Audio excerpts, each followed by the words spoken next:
Captain, but soon not to be Captain Blackadder. Oh, hello to you too, darling. That's First Lieutenant, darling, to you. I'm working my way up the ladder, not throwing myself off the top like you. We all know about you crashing the RMS Olympic again. Yes, well, I may have scratched it a little bit. Scratched it? You drove it into the HMS Hawk, causing it almost to capsize. Yes, well, the Hawk cut me up. You'll get your comeuppance when Mr. Ismay gets here. He'll throw the book at you. You'll be court-martialed. I bet that's what this letter's about. It doesn't say. Bruce Ismay just requested that I be here, and well, here I am. Court-martial? Well, possibly. Or perhaps he wants me to marry his daughter. Or even take Mrs. Ismay on a driving holiday through the Cotswolds. Who knows? Perhaps even he wants to give me command of the Titanic. Oh, that's good. That's very good. After what you've done, you'll be lucky he lets you shovel coal into the boilers of the Titanic, let alone be captain. Yes, well, I am a captain, Lieutenant, and you do well to remember that. So if I was you, I would retain that acid-twisted spew that comes out of your mouth. Otherwise, you'll find it's you that's poking boilers. Although thinking about it is probably something you're quite used to. You can't pull rank over me, Blackadder. In about 10 minutes, you won't have any rank to pull. And I shall have tremendous pleasure pulling my rank over you. And believe me, I can yank my rank really hard. Darling, I could fill a phone book with the plethora of retorts that have just flirted with my mind. However, I shall settle for this one. You, darling, have just etched an image inside my head so vile it would make Satan himself feel vomity and wanting to reach for a bucket. Captain Smith will get command of the Titanic. You'll see. Oh, really? And where is old Smithy? He won't get command if he isn't here. I don't know. I was meant to meet him here 10 minutes ago. He's never late. You haven't seen him, have you? Me?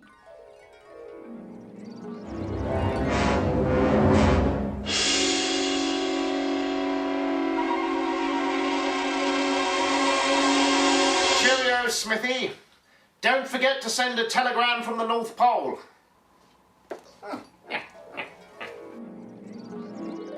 No. Last time we crossed paths, he was going ice fishing. Ice fishing? Captain Smith doesn't fish. He's a gentleman of the sea, a millionaire's captain. Titanic will be his last voyage, and I will be by his side when he retires. And then perchance to dream of the one thing that I've always wanted, to be captain myself. Oh, fat chance.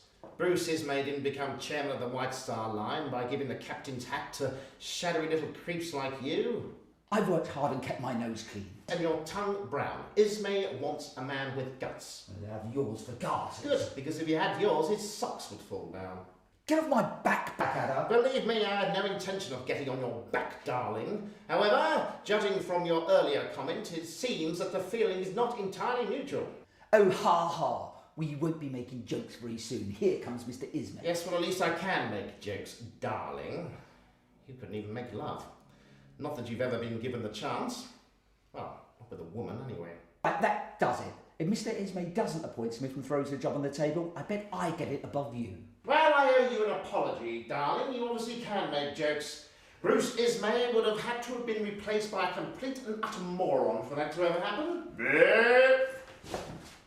Well now, a lickety-split, hither, thither, and welcome, chin-chin.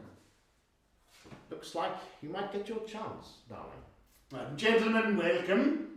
I am Bernard Sir Hogmanay Melchett, new chairman of the White Star Line. Yes, but what happened to Mr. Ismay?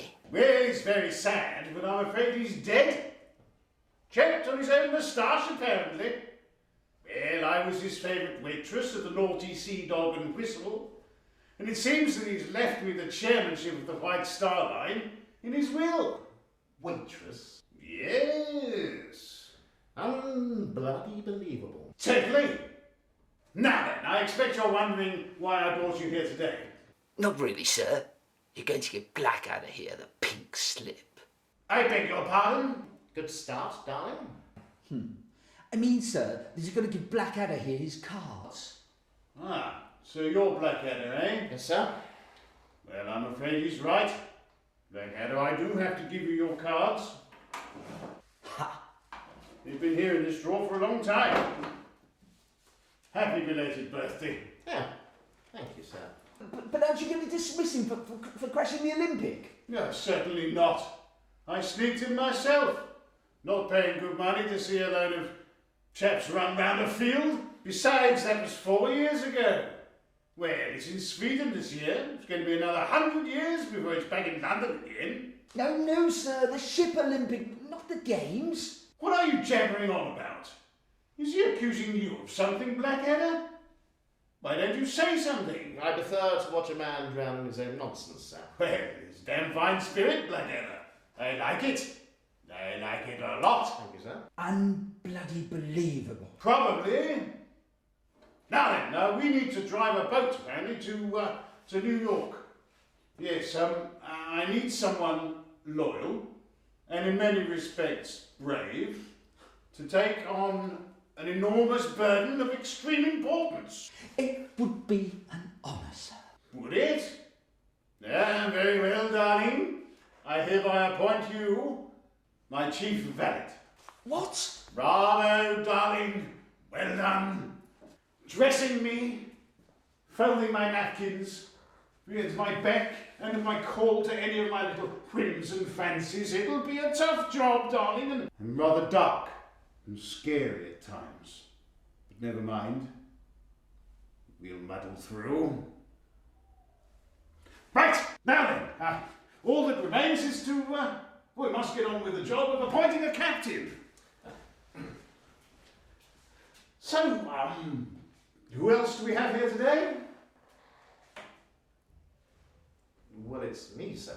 Splendid!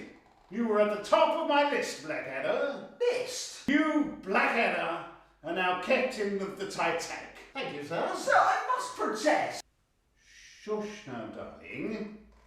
Grown-ups are talking. Now, Blackadder, now I've picked out a cabin for myself. There we are. Yes, right there, right at the front. Excellent views all round, best on the ship. Yes, that's the bridge, sir. Bridge?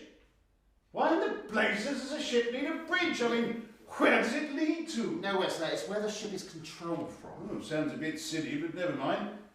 How about this room there? Look, that's the largest room on the ship. Yes, it's also the first-class dining room, sir. This one? The boiler room, sir. Sir, I have a suggestion for the comfort of your passage. How dare you! What? That area reserved for my doctor only and far beyond your jurisdiction. Well, apart from when I need you to rub some oil. Yes, sir, may I suggest this room here? It's the finest room on the ship, made free by the cancellation of the owner of White Star Line itself. Well, I suppose I can slum it for a couple of days. Quite looking forward to it, actually. Never been to sea before. You surprise me, sir. Yes, well, better get cracking. Don't want to miss the boat. Yes, no need to worry about that, sir. No need to concern yourself. Titanic doesn't leave for another 2 days yet. No, sorry. Changed all that. Got 10 minutes. But sir, I haven't transferred my officers from the Olympic yet. Don't worry about that. I've handpicked an entirely new bag of officers for you. Darling, get my luggage. Sir. Sir, I assume that these officers that you have picked have been plucked from the elite and worldwide admired men of the White Star Line. Good Lord, no, Blackadder. They're all chums of mine and family members. That's all very well, sir, but I assume that they understand the fundamentals and operations of a world-class Olympic-style liner. Shouldn't think so, Blackadder. Your first lieutenant, for example, is a smashing lad. But he's got the brains the size of Darling's personality.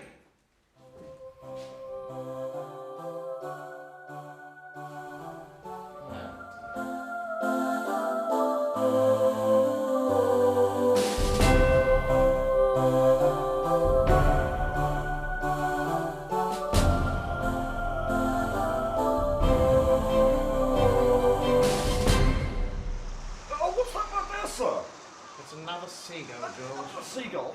Sir, that bird there, what's that, sir? A seagull, George. Another seagull, I must say, this is incredible. Sir, what's that bird there, sir? George!